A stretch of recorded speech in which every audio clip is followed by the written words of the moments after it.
আসসালামু আলাইকুম viewers, Sabinus কিচেনে তোমাদের স্বাগত জানাই। এর আগে তোমরা অনেকভাবে নান পুরি বানিয়ে খেয়েছো।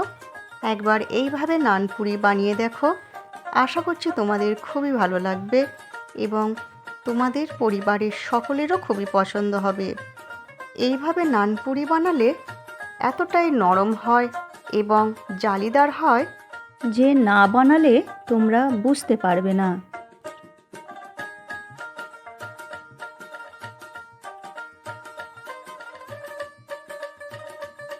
Let's go.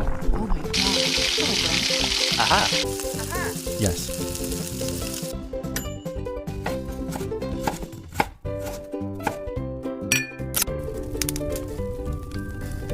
Wow. Thank you. উষ্ণ গরম পানি নিয়েছি, তাতে আমি 2 চামচ ইস্ট দিয়ে দিচ্ছি, দিয়ে আমি ভিজিয়ে রাখছি এবং 2 চামচ চিনি দিয়ে দিচ্ছি।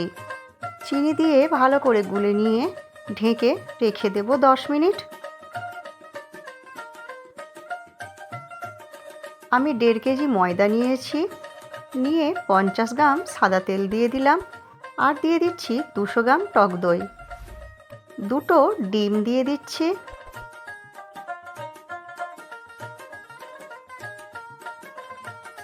এক চামচ বেকিং পাউডার দিয়ে দিলাম আর দিয়ে দিচ্ছি পরিমাণ মতো লবণ।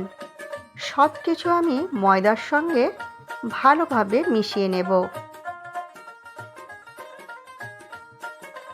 হাত দিয়ে ঘষে ঘষে আমি ময়দার সঙ্গে সব কিছু ভালো করে মিশিয়ে নিচ্ছি। এরপর আমি ইস্ট ভেজানো উষ্ণ গরম পানি অল্প অল্প করে দিয়ে আমি ময়দা ভালো করে মেখে নেব। এইভাবে নানপুরি বানালে নানপুরি খুবই নরম হয় এবং খুবই জালিদার হয়, খেতেও খুব দারুণ হয়। তোমরা একবার এইভাবে নানপুরি বানিয়ে দেখো, খুবই ভালো লাগবে। ময়দা ভালো করে মাখা হয়ে গেছে। এরপর আমি গরম পানি করেছি, গরম পানির উপরে আমি মেখে রাখা ময়দার জায়গাটি বসিয়ে রাখছি, রেখে ভালো করে ঢেকে দেব। গরমের সংস্পর্শে আসার জন্য ময়দা ভালো রকমই ফুলে যাবে। ইস্ট ভালো রকম কাজ হয়। দেখো কতটা ফুলে গেছে মেখে রাখা ময়দা, ইস্ট ভালো রকমই কাজ হয়েছে। এরপর আমি হাত দিয়ে দাবিয়ে দাবিয়ে সমস্ত লাম্পসগুলো আমি মিটিয়ে দেব। ভালো করে আবার মেখে নিচ্ছি।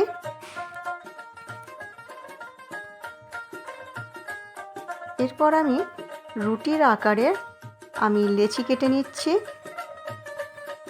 লুচির আকারে লেচি কেটে আমি নান বানিয়ে নেব। আমার রেসিপিটি তোমাদের এই পর্যন্ত পছন্দ হলে একটা লাইক করে দিও এবং পরবর্তী রেসিপি কী পেতে চাও সেটাও কমেন্ট করে জানিও। এরপর আমি তেল লাগিয়ে লুচির আকারে বেলে নেব।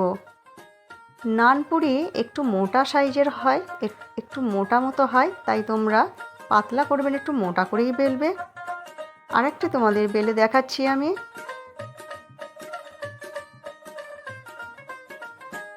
এইভাবে বেলে নেব।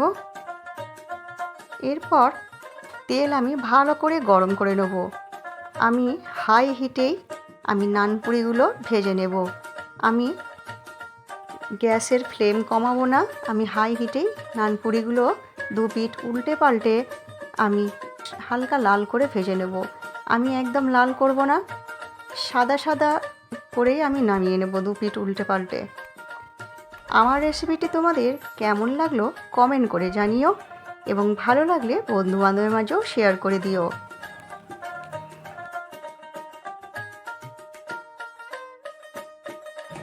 এইভাবে তোমরা সমস্ত নানপুরিগুলো ভেজে নেবে।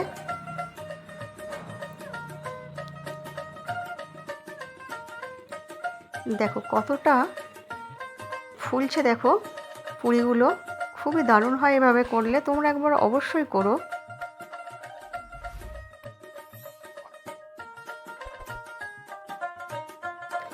এরপর তোমরা গরম গরম পরিবেশন করো সকালের জলখাবারে বা রাতের ডিনারে।